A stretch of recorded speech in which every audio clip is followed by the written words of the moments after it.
Okay, we'll start now. Welcome everyone to this live session featuring a conversation with Terry Lusty and Maria Campbell. My name is Priscilla Campo and I'm the current head of Nexcatuan, which is our Indigenous Knowledge Center here at Athabasca University. This week marked the first time that the Truth and Reconciliation Day was introduced into our worlds, and it coincided with the Orange Shirt Day, a day to acknowledge and remember all lives lost and affected by residential schools. Today, we will listen to Maria and Terry discuss the importance of storytelling in the culture of Indigenous people. Each will have about 20 minutes to present their topics. Then we will go through a few questions that were previously submitted. I'm going to ask Maria to begin our session, and I'm offering her ribbons and tobacco to begin the session, and then we're going to hand it over to Terry to do the first of the talk, and then Maria will do her session, her talk, and then I will ask the questions that were previously submitted by our participants. Maria? Thank you. Hello to everybody out there. It's really good to see all of you. It's good to see you, Terry. And it's such a beautiful day out there today, or at least it looks beautiful from here, from inside of my kitchen. I haven't stuck my head outside yet. But Priscilla gave me some ribbon and tobacco, and I'd like to just offer a short words of gratitude for the day, and in however way that each of you do that, I ask you to join me, and to also just think about, we came through Orange Shirt Day yesterday, and this week it's been, reflecting on truth and reconciliation, and think about those things and try to think about them, as I say every time I talk to all of you, to think about our children, all of us, from whatever culture we come from, that together we can create change to make a better world for all of our children, because all of this is the inheritance that we're going to be leaving them. And it's something that we all need to think seriously about. So however you speak to Creator, I'll let you do that. I'm going to do the prayer in Cree. Hauki magata beitigain kiranaskum igo ke pemiogi sigaganot yogan memioasik hawi here.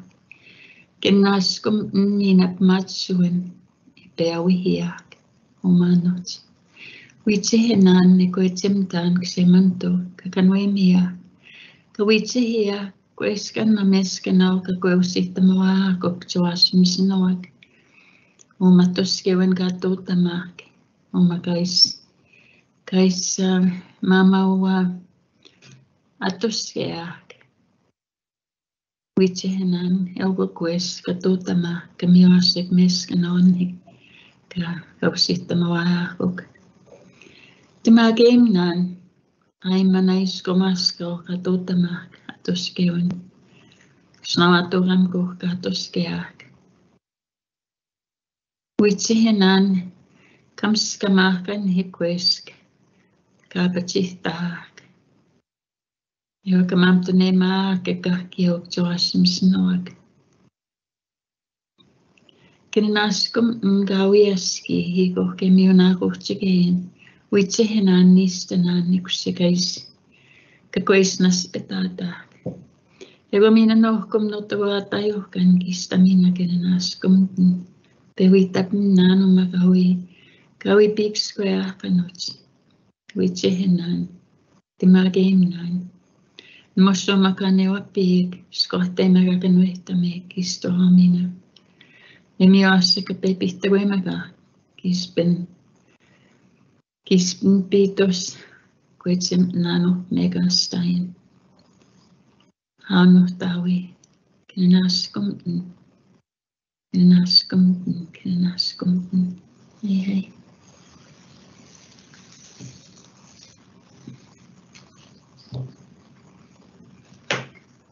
Thank you, Maria. Now I'll ask Terry to start off our session on his story.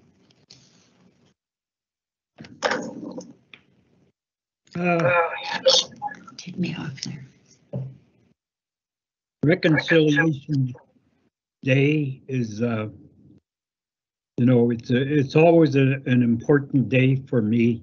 Every year, I always try to make it to a couple of events, and you know, I combine actually attending these for my own personal reasons as a residential school survivor, and also as a storyteller, because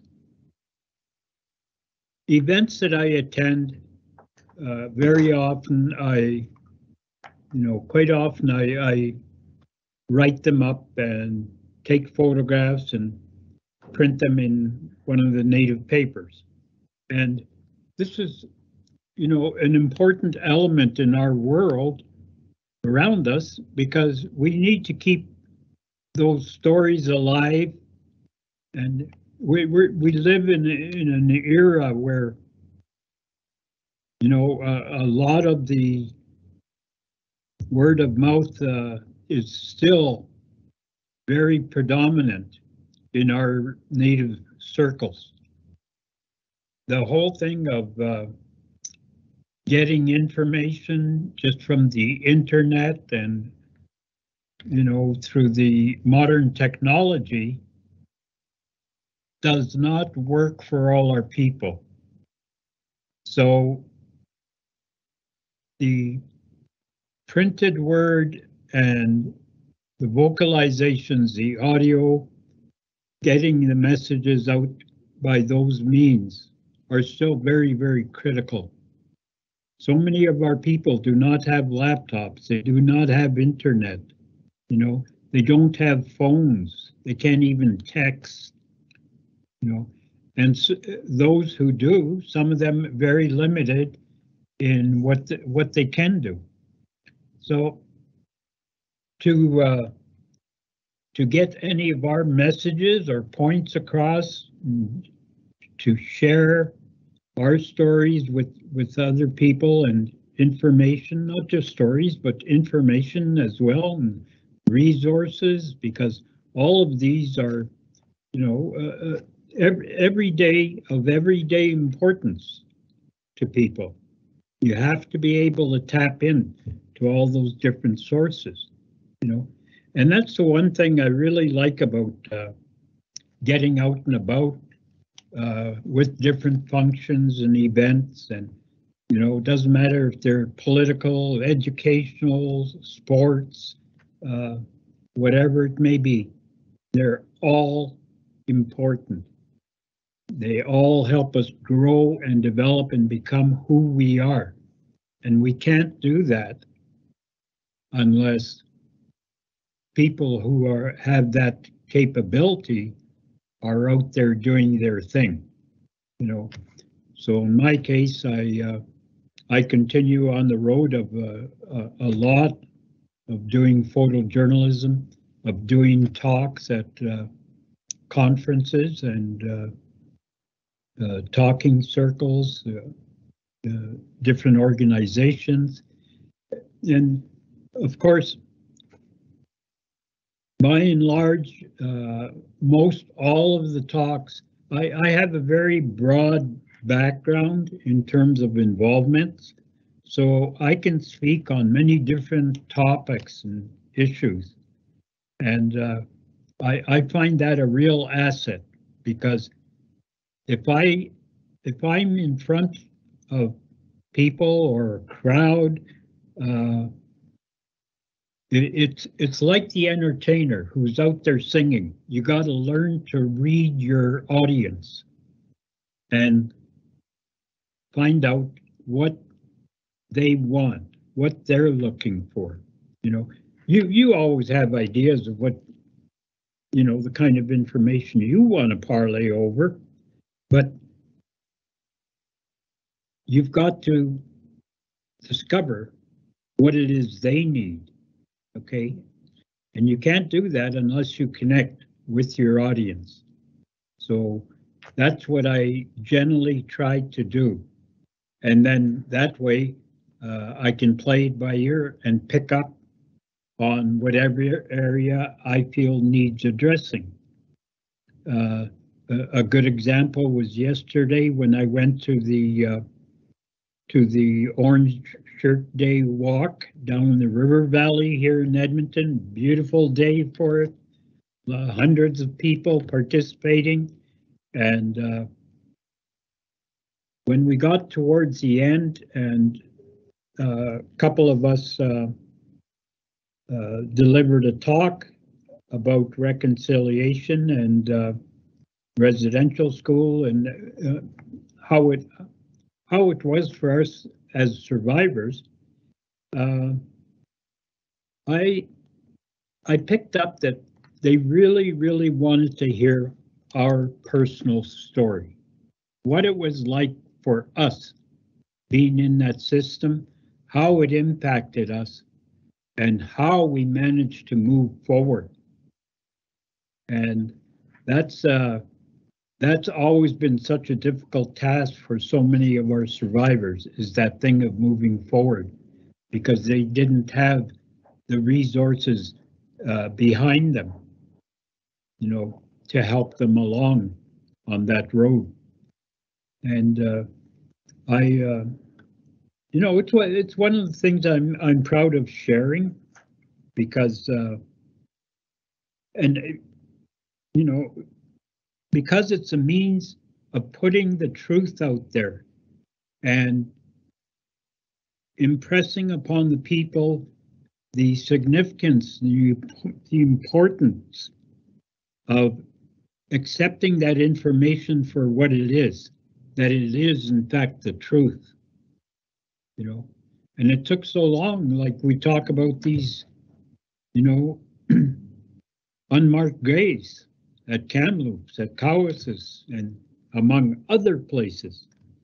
And even right here locally, there are places. And we need to share our stories about why that kind of situation existed, and how was our resilience, our strength, our own personal courage, and, you know, tenacity to move forward and carry on and come out of those residential schools being a good person, and also recovering from those schools what we had lost, since they took so much away from us and barely left us with anything at all, you know. And one thing that a lot of people don't realize is that for many of us in those residential schools who the hurt of loneliness was forever with us. I remember how I used to hang on those school fences at the front yard one day of the month when parents or guardians could come and pick up their kids to take them for a half-day outing.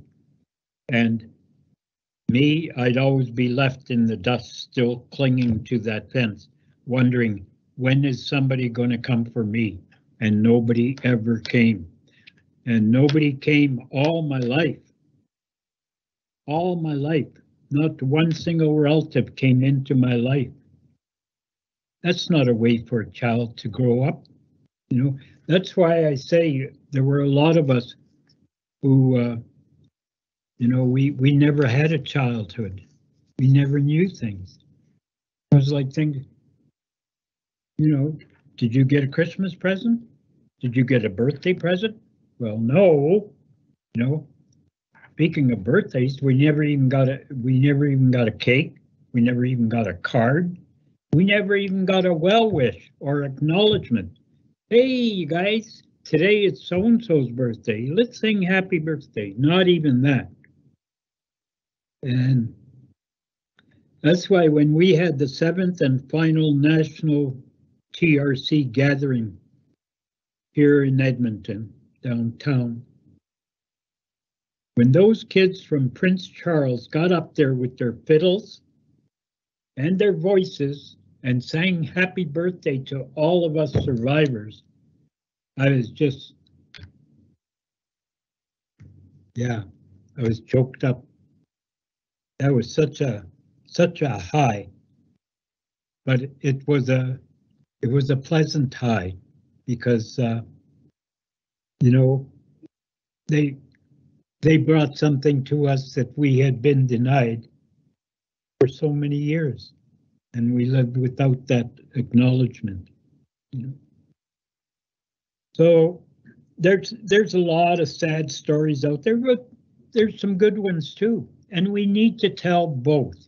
We have to give it some balance. You know, we had things that did make us happy at times. Some of the games and activities that we would conjure up in our minds and then implement them with the other kids, and that was great. You know, some of it would have been for some people would have been insulting, like when we used to escape from the yards at nighttime on Halloween and go over to the cemetery and then defy other kids to go in that little house where they kept all the bodies. Well, we were just kids. We didn't know any better, you know, but we had to make up our own forms of entertainment, you know. No comics,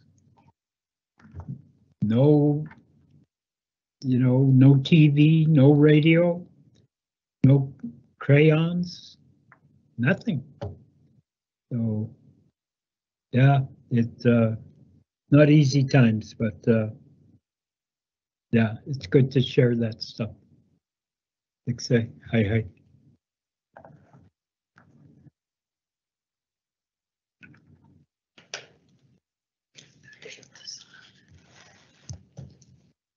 Thank you, Terry, for sharing that with us. We are now going to move on to Maria's presentation, and here she is. Again, thank you for having me. And I just want to say very briefly that how important this week is for all of us, and I know to reflect about what's happened and to honor the people who've come through this. I don't, you know, I've been talking so much about it this week. I'm kind of run out of words, and I just was notified that there's been a death of somebody that I'm really close to a few minutes ago, and I'm not really up to talking a whole lot. So what I want to do is read a story that was given to me by an elder many years ago, and which was published in the book Stories of the Roadlands People. In case any of you haven't seen it, it's a collection of oral stories. These were given to me by elders in Saskatchewan and one from Alberta.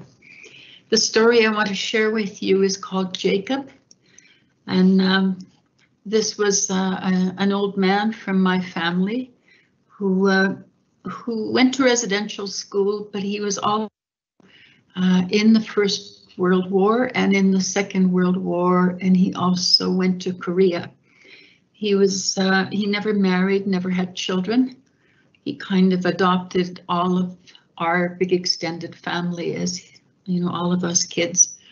He was a wonderful storyteller. He was somebody who suffered a great deal in school and had a really difficult time. And I guess somehow he was able to handle the war better than a lot of people because of his experiences there, because he was he was brutalized while he was in school. And so I want to read the story called Jacob, and it was a story that he shared with us. And before I do that, I want to say that, and I don't have time. We don't have the time for me to read the introduction, but I wanted to talk a little bit about storytelling and traditional copyright, and that's to always. Traditional copyright is recognized by first for me to talk about how I got the story and then to introduce the story. So I just want to read the first part of my introduction, and I'm reading this rather than telling the story, because when I tell it, I usually do it in Cree or in Michif, but when I read it, I do it in English. I remember a warm kitchen on a stormy winter night. I'm sitting on the floor with my chichim and the old ladies. The room is full of grandpas, mamas and papas, aunties, uncles and cousins. There is laughter, hot sweet tea, and the smell of red willow tobacco. Long ago, the old men told us a story, my uncle would begin, and my chichim and the old ladies would puff their clay pipes and nod, "Tapuenma, tapue." Yes, it's true. This was the first snowfall and the first night of storytelling in the little Rodelowns village where I grew up. If someone knocked on our door, my papa would call out, "Tawao pepitagwe, come in, there's room." My mama would pour another cup of hot tea and people would make room for the visitor who would lean forward and become a part of our circle. Today, the stories I heard then I have learned, and I've been given permission to share them with you. They are old men's stories. I had hoped when I became a student of storytelling that I would get old women teachers, but that was not meant to be. The old women were kind. They made me pots of tea, cooked me soup in bannock, made me star blankets and moccasins, and sent me off to the old men who became my teachers. I am a very inexperienced storyteller compared to the people who taught me, and although I speak my language, I have had to relearn it, to decolonize it, or at least begin the process of decolonization. This has not been an easy task, and the journey has taken many years. I have paid for the stories by relearning and rethinking my language, and by being a helper or servant to the teachers. I have also paid for the stories with gifts of blankets, tobacco, and even a prize Arab stallion. With the stories, I've had lifetimes of stuff put into my memory. I am not even sure what it all is, but the teachers say, don't worry about it, just think that your brain is the computer you use and we are the people typing it in. When you need it or you've had the experience to understand it, your spirit will give it to you.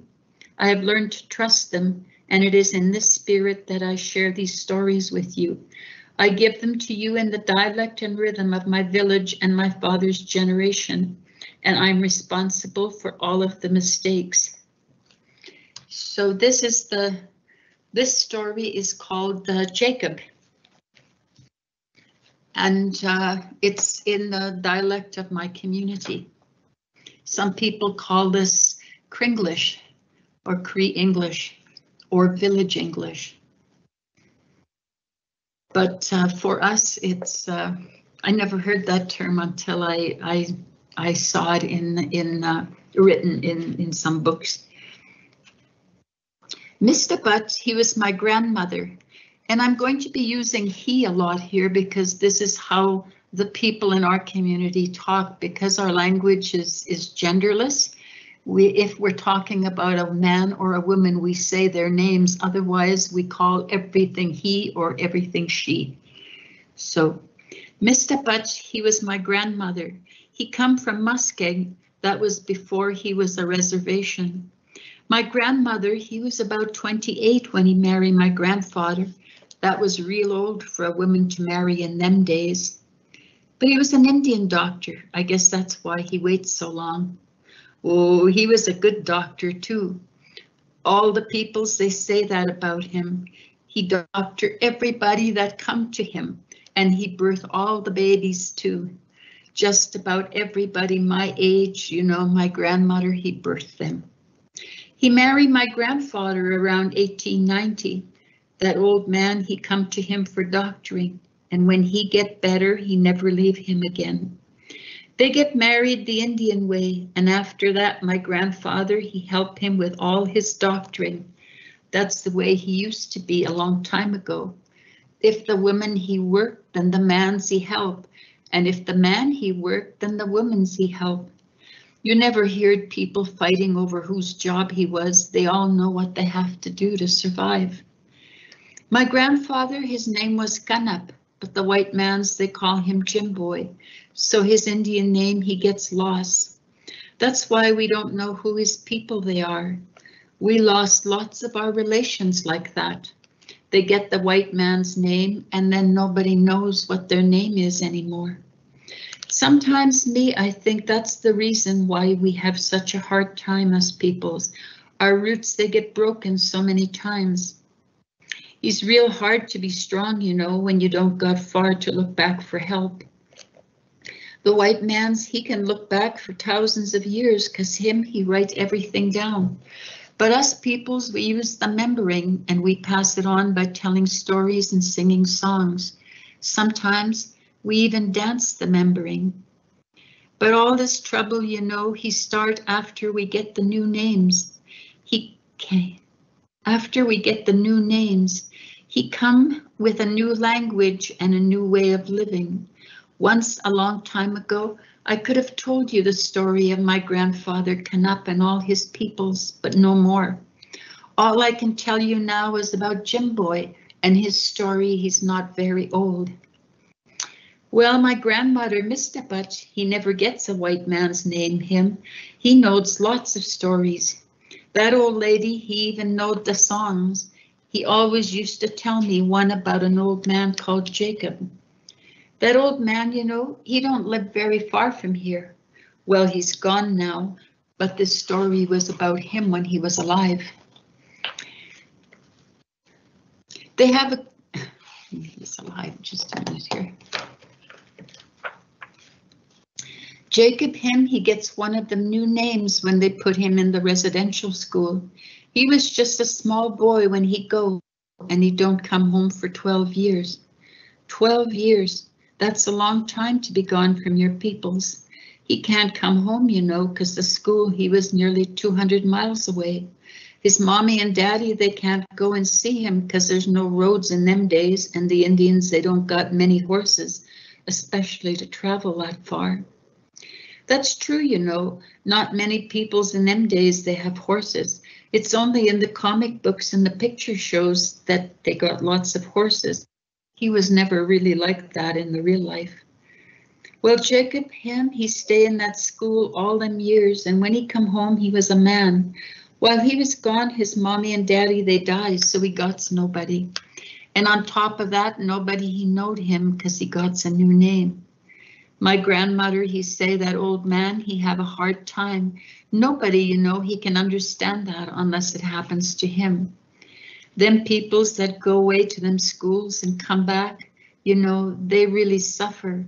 No matter how many stories we tell, we'll never be able to tell what them schools done to our peoples and all their relations. Well, anyways, Jacob, he was just plain pitiful. He can't talk his own language. He don't know how to live in the bush. It's a good thing the peoples, they was kind because they help him the very best they can. Well, a couple of summers later, he meets this girl and they gets married. That girl, he was kind and real smart too. He teach Jacob how to make an Indian living. They have a good life together, and after a few years, they have a boy. Not long after that, they raised 2 little girls that was orphans. Jacob and his wife, they was good peoples. Both of them, they was hardworking, and all the peoples, they respect them and they come to Jacob for advice. But the good times, they was too good to last, because one day the priests, they come to the village with the policemen. They come to take the kids to school.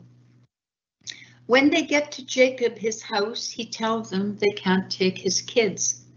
The priest, he tell him he have to let them go because that's the law. Well, the priest, you know, he have a big book, and in the book he's got the names of all the kids and who they belongs to. He opened that book and asked Jacob for his name, and then he looked it up. Jacob, he says, you know better, you went to school and you know that the education is important.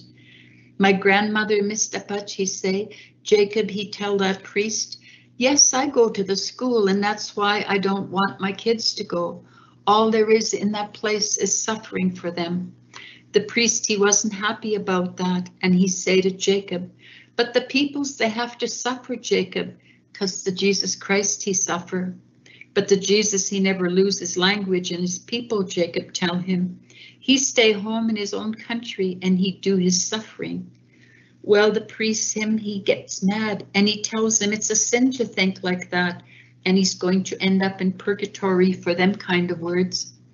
But Jacob, he don't care, because as far as he's concerned, purgatory, he can't be worse than the hell he lived with trying to learn his language and his Indian ways. He tell that priest he don't even know who his people they are. The Jesus, he knowed his mommy and daddy, Jacob, he tell him, and he always knowed who his people they are. Well, the priest, he tell him if he wants to know who his people they are, he can tell him that, and he opened up that big book again. Your dad's Indian name, he was Achak, the priest, he say. I think that means star in your language. He never gets a new name because he never become a Christian. Jacob, he tell my grandmother that when the priest, he say his dad's name, his wife, he start to cry real hard. Jacob, someday you'll thank to God we done this, the priest, he tell him, and they start loading up the kids in the big wagons. All the kids, they was crying and screaming, and the mothers, they was chasing the wagons. The old women's, they was all singing the death song, and none of the mans, they can do anything. They can't, you know, because the policemen's, they got guns. When the wagons, they was all gone, Jacob, he looked for his wife, but he can't find him no place. An old woman, he see him, and he called to him, Bea benosim. Come and sit down, my grandchild, I must talk to you. He's hard for me to tell you this, but that priest, his big book, he brings us bad news today. He tell you that Achak, he was your daddy. My grandson, he was your wife's daddy too. Jacob, he tell my grandmother he can't cry when he hear that. He can't even hurt inside. That night he go looking and he find his wife in the bush, that woman he kill himself. Jacob, he say the old women's, they stay with him for a long time and they sing healing songs and they try to help him. But he say he can't feel nothing. Maybe if he did, he would have done the same thing as his wife. For many years, Jacob, he was like that, just dead inside. The peoples, they try to talk with him, but it was no use. His kids, they growed up and they come home and live with him. I made them suffer, he tell my grandmother. My kids, they try so hard to help me. Then one day his daughter, he gets married and he have a baby and he bring it to Jacob to see. Jacob, he say he look at that little baby and he start to cry and he can't stop. He say he cried for himself and his wife, and then he cried for his mommy and daddy. When he was done, he sang the healing songs the old women's used to sing to him a long time ago.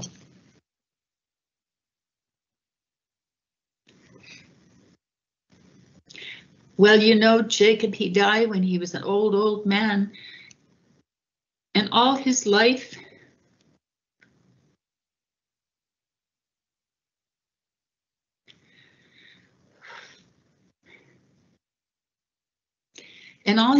life, he write in a big book the Indian names of all the mommies and daddies. And beside them, he write the old names and the new names of all the kids. And for the rest of his life, he fight the government to build schools on the reservations. The good God, he wouldn't have made babies, he would say. He wouldn't have made babies come from mommies and daddies. He didn't want them to stay home. If he wanted them to stay home, excuse me, the good God, he would have wouldn't have made babies come from mommies and daddies, he used to say, if he didn't want them to stay home and learn their language and their Indian ways. You know, that old man, he was right. Nobody he can do that. Take all the babies away. He's just not right. Long ago, when the old peoples, they used to do the naming and they do all of the teaching too. And the parents, and if the parents, they have troubles, then the aunties and the uncles or somebody in the family, he would help out till the parents, they get their life work done, till they get their life worked out. But no one long ago ever took the babies away from their peoples. You know, my old grandmother, Mr. she have lots of stories about people like Jacob.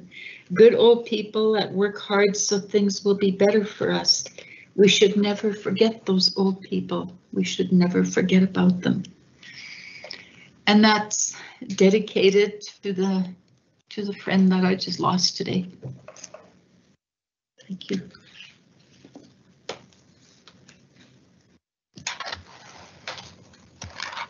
Thank you, Maria, and thank you, Terry. So to wrap it up today, we're going to go through the questions that were submitted previously this past week, once people viewed Terry's story online and once they looked over Little Badger, and now today the story of Jacob. And so the questions revolve around conciliation and how to work towards that. So the question I'm going to ask is the first question I'll ask is, how can non-Indigenous people show their support for the recommendations of the TRC and conciliation generally? And so Terry, I'd like you to address that first, and then I'll move on to Maria. Well, there's one thing that a lot of Canadians don't do, and that is connect with the different levels of government. And, you know, that's an important part of our moving forward. We have to, because a lot of these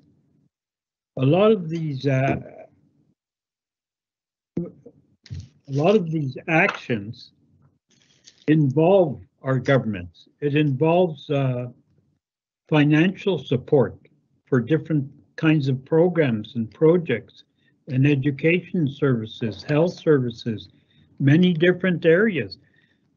So there, who do you get after? You get after the politicians. So submit, don't just talk about it with other people. Get down and pen, write letters, type letters, you know, email these memos and get them to the politicians at the local level, the provincial level, and the federal level. Go after your MLAs and your MPs and say that, hey, you know, we want to be part of this. And what are you doing about it? And how come there is still such a discrepancy? How come there are still all these things that are wrong that are going on in society and not being addressed, you know? Because 94 calls to action, how many have the government touched on? The last count that I heard was 10. That's 6 years ago now. And only 10 calls to action addressed? Something wrong with that picture. So you other people need to get after them. Thank you, Terry. Maria, do you want to add to that? No, I'll take another question. Okay, thank you, Terry. So I'm going to do one that's specific for Maria. And as we all know, she wrote the book Half Breed in 1973. So Maria, if you were writing Half Breed today, rather in 1973, do you think it might be different, and how? I don't think it would be that different because there hasn't been a whole lot of changes. Things have become more modern. But when I look back over the past 50 years, there's not been a lot of changes. It's, you know, we have more young people in universities graduating. We have a few faces of those graduates in universities, but it's still not enough people. Our curriculums haven't been changed that much.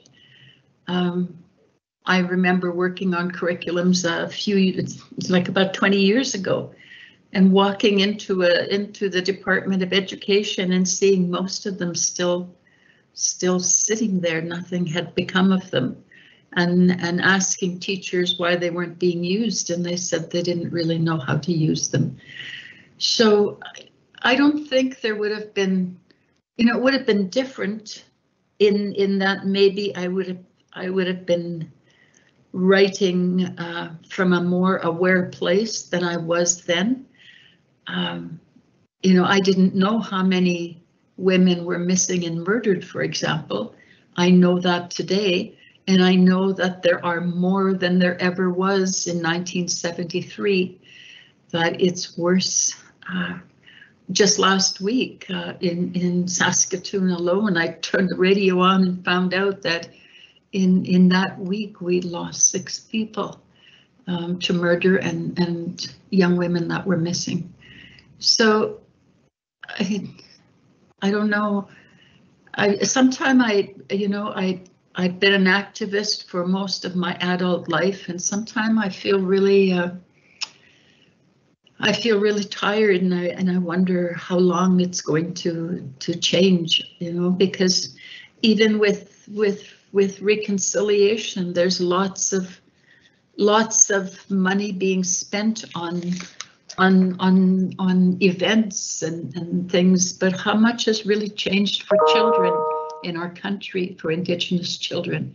We have more in care now than we ever had in residential school. You know, the finding of the bodies of all of these children, that's not a surprise for most of us. It's something that we all knew, but we have that many children that have disappeared and have been murdered, you know, in the last how many 100 years anyway, for sure, in all kinds of other horrible ways. I think that probably for me, the most important thing is, what are we doing for kids in trying to set things right?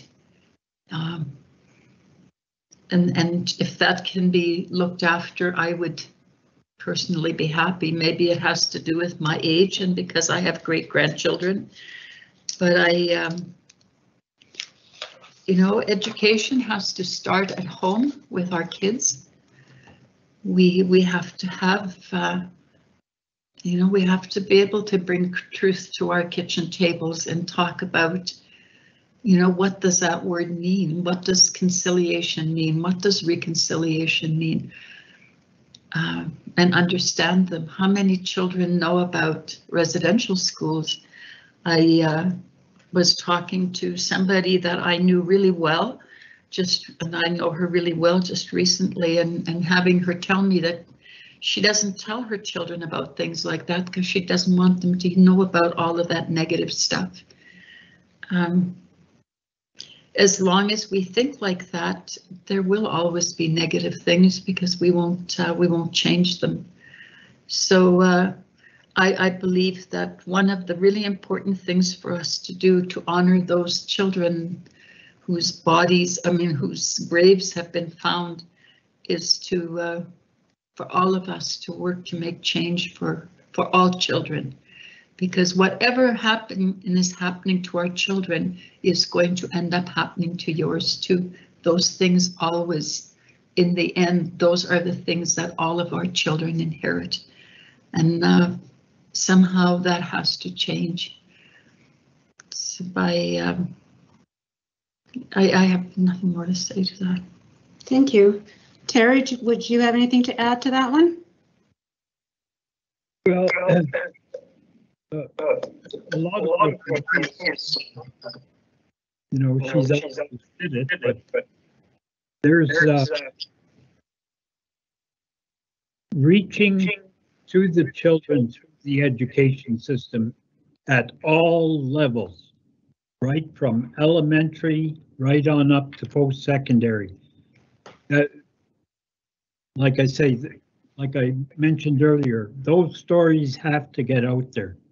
People have to know them, but they should be, the education systems themselves should be using more of our people who have the ability to convey those messages. And they're out there.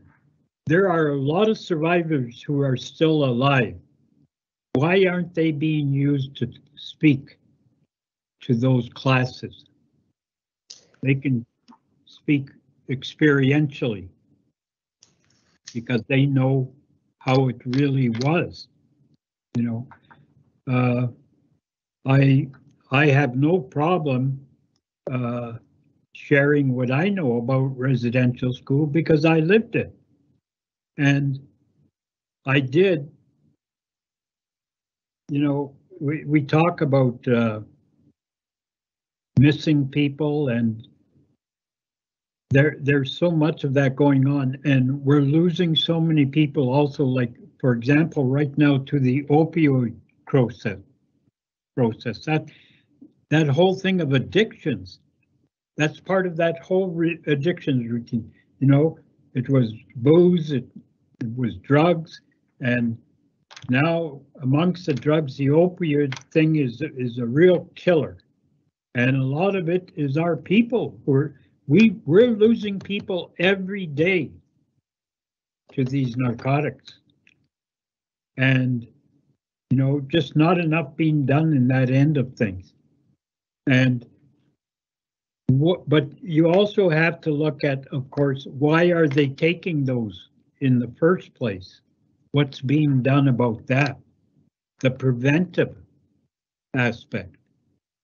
If you don't have prevention, then of course it's going to roller coaster, and we're going to see more of that continuing on down the road. Government really has to get their act together in that regard to provide more resources to deal with those kind of issues. Health, you know, our lives, that's number one thing.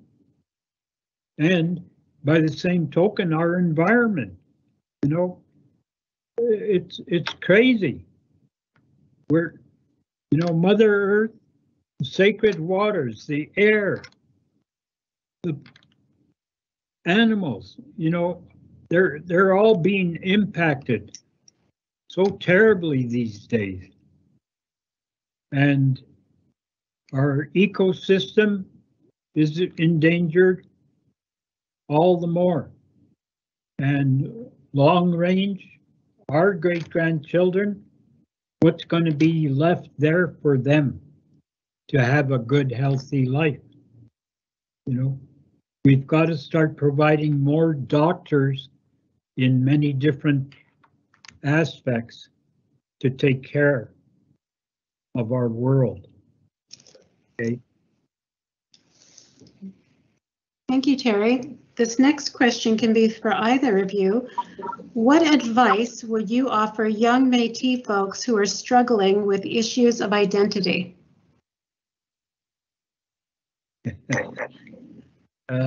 Terry, you can go first since you're smiling about it. Yeah, you know, I always say that one of the biggest things is for people to get out there, get actively involved at the community level, you know, attend different functions, different events. There's so many different things that you can partake of, and non-natives as well can, you know, join in. Our doors are open to anybody and everybody to come and partake of these different events, because if people start doing that, and especially the non-Indigenous, then they're going to learn about our protocols, our ethics, our ways, our traditions, you know, our heritage, and, you know, but you've got to also meet and accept new friends in your life. You know, go out there and grab an Indigenous person as a friend. Make that kind of connection, and then take it from there, because through that one or more individuals, you will learn so much more. Take in and volunteer at some of the organizations like Native Counseling Services, the Native Friendship Centers, all these movements. They have all kinds of different programs. Here in Edmonton, Ben Caffrope Society, Bent Arrow Traditional Healing Society, Red Road Healing Society. There's many different organizations people can get involved with, and that's how you will learn about us as people.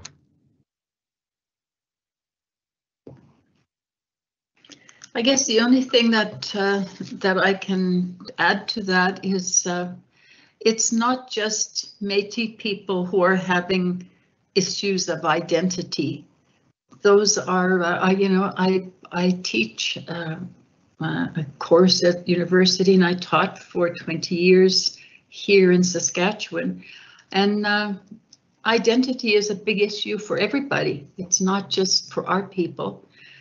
I guess the people that I'm most concerned about are those kids that have been scooped up and are in foster care and coming home. But again, like Terry said, you come, you know, find a community, and especially because most people come back to urban areas, you know, find a community. There's always somebody that will know who your family is or know your family name. It's not that hard to trace your family if you've lost them, and communities are supportive. But you know, it really frustrates me when I hear this whole thing about Métis and identity, because a lot of that is to keep all of us confused, to make people believe that they have no identity, you know. And we're starting to believe that as Métis people. Our communities, you know, determine who we are, and they know our communities and our families. But if we keep talking about that, we make people that we have no identity, and that's frustrating. I think that lots of things can be done in universities about everybody's identity, and in particular Indigenous identities, by what we teach, the kinds of courses, the kinds of curriculum that we develop, and how we do that. A lot of work has been done and continues to be done by writers and by artists. That's probably where the best work is being done, is by artists and writers when it comes to identity issues. But I just don't buy that it's Métis people that have lots of problems with identity. I know that everybody else has that problem. They're losing their language and cultures because our world has totally changed and is so technical that, you know, everybody is learning everything from grandmother Google instead of learning it from their grandparents or their families. We don't spend enough time with our families. We're all busy. You know, we're carting them off to all sorts of things in the evening. You go play hockey, you go take dance classes, you do everything instead of sitting around the table telling stories and talking to them about who their families are and who their people are. So I think that as adults, we have to take some responsibility for that. But most of that is, you know, it's something that everybody struggles with. You know, people that immigrate and leave all of their stuff behind, you know, their children are going to have identity crises, probably more than ours, because we're on our own land and territories, and we don't have to go across the ocean to find old people that'll tell us about our culture and help us to relearn our languages where it's harder for other people. I think that you know, an example of that is people who have who came out of residential schools, the survivors. You know, yes, you know, people have a hard time. There's been a lot of pain and all kinds of hardships that they've come through, but we're home. And our people are resilient, and our communities are loving. As hard as times have been for me, and I'm sure even you know, Terry can say the same thing. The majority of our people made community for us. People made community for me. Old people adopted me and taught me. There were some people that were nasty, but that's true everywhere.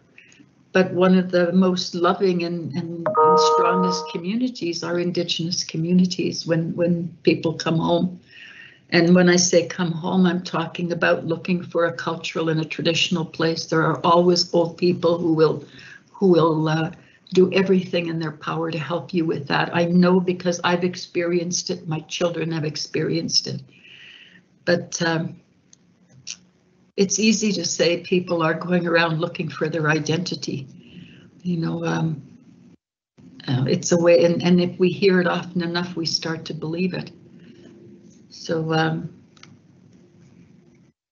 you know, read books that are written by Indigenous people. That'll teach us lots.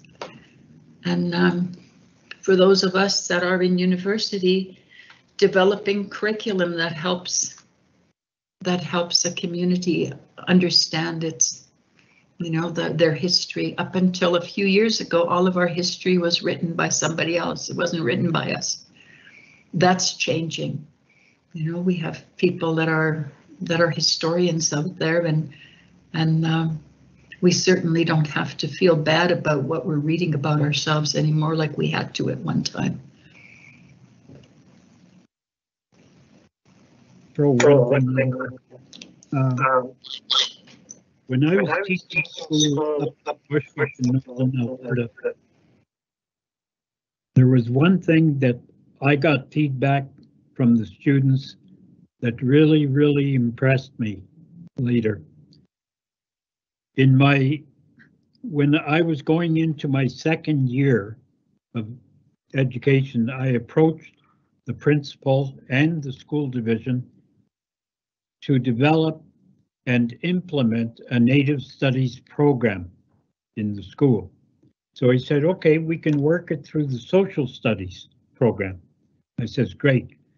So I developed a 3-grade level, grade 7, 8, and 9. So grade 7, it dealt with the early pre-contact period of Native history. And grade 8, you dealt with the historic period, like the late 1800s and the 20th century. And then grade 9s learned about contemporary life and situations and culture and history. And they were things that could be applied to so many different subject areas: science, social studies, phys ed. If you had a music program, you could tie in different things from the Native world into the curriculum. And years later, after I had left the school, and those former students of mine were now adults raising their own families, I would see them on the street here in Edmonton, and they would come up and say, gee, Mr. Lusty, one thing I got to thank you for bringing us our culture, because they never had it. Their parents had been subjects of the residential school and so heavily influenced and impacted by the residential school experience that they never got their culture. They never learned their heritage. Although some parts of their heritage. They were, without realizing, they were in fact living it. And they'd been doing so since the day they were born. But there was so much else that could have been included in that. And now we're starting to see a little more of that come into the schools, but we need a lot more of it in the curriculum process. And you need it coming from the mouths of our people. That's where it's got to come from. Because we know what it was. Thank you, Terry. I'm just going to ask one last question before we wrap it up. And the question relates to learning. If you could recommend one book or one resource for people to start their learning journey on this topic, what would it be? Go ahead, Marie. I guess the book that I would recommend is not by an Indigenous writer, but it's a book that really is honest when we talk about truth and reconciliation, about what happened on the plains, and that's a book called Clearing the Plains. And I can't for the life of me think of the author's name right now, but he's James Dashak. Yes, James Dashak, and it's a wonderful book. It's hard to read, but it talks about policies, epidemics, and starvation, and all of the kinds of things that happened on the prairies that most people just have never thought about because they've never read it in history. I think it's really an important book to read for especially non-Indigenous people. As far as other books by Indigenous people, I would recommend reading as many of the new young authors that are coming. There's some really powerful young writers and young artists, musicians that are singing, talking, writing poetry, writing novels that are depicting, their life when we talk about generational kinds of things, but also really powerful things that give us hope. At least gives me lots of hope, and I'm positive everything is going to be okay. We might have a few more years of hard times, but we're going to be a culture that's not going to die, or a people that's not going to die. And when I say we, I'm talking about Indigenous people, not just my own people, the Métis. I'm talking about everybody. And the same with our languages, because young people are doing amazing things. They're starting language camps. They've got cultural camps, and these are not the kind that we went to. These are things that they're setting up themselves. There's such a resurgence of things that happen that we went through, people like myself and Terry in the 1960s, where there was a lot of excitement because we were reclaiming and we were speaking up for ourselves. And for a long time that hasn't happened because people have been dealing with all of the scoops and residential school and things, but there's this new group of young people who are coming forward, and it's exciting, the things that they're doing. So I feel really good. I don't know about truth and reconciliation and what's going to become of that. I don't think that people, a lot of people are taking it seriously enough. It's the kind of world we live in. You hear something on the news, and by next week there's something else in the news, and it just snowballs like that. It's easy for us to just, if it's not something we have to deal with every day, then we just set it aside. But we're not going to stop talking about it. And when people say, why don't you just get on with your lives? you know, I think nobody says that to Jewish people when they talk about the Holocaust. Nobody says that to immigrant people who, you know, come as refugees. You know, so people shouldn't say that to us either. You know, we're staying in our homeland and we're trying to put things to right for our families, and we have people that are willing to walk with us to do that, and we really honor those people. But I think that institutions have a whole lot more they can do. There's no such thing as, well, it takes a long time. I know that things in a university can change overnight if it's something that the university thinks is a priority. But I also know that if they don't think it's a priority, it won't happen for a long, long time. But I'm very hopeful about the kinds of things that our people are doing, and I have lots of faith in the young people that are out there, and the changes that they're going to make. Thank you. There's a couple of resources I would certainly recommend, and one as just to ground people to get them started for a lot of those who don't have you know, a lot of information or knowledge, is to pick up a book. Look for a book in the libraries. Some of them still have it, called Prison of Grass by Dr. Howard Adams. And Howard was a Métis professor. He used to teach down Berkeley, California, and very, very well known for his literary work. And he talks about a lot of the colonial system, the oppression that our people faced for so many decades, before coming into the 20th century.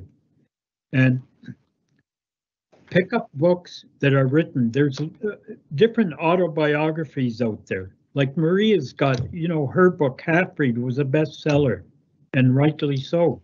It was a great story, you know, and the way she told it was great. And you had April Raintree, you know, there's a variety of books out there. But outside of the book thing, I would encourage you to go online and Google Indigenous publications or Indigenous newspapers. And that way you can get both contemporary and historical and cultural and political, all these different areas. You can get so much various information from, and a lot of it coming from people who are out there experiencing those aspects of life and putting them forward. And you can get those things online, or you can go to the libraries.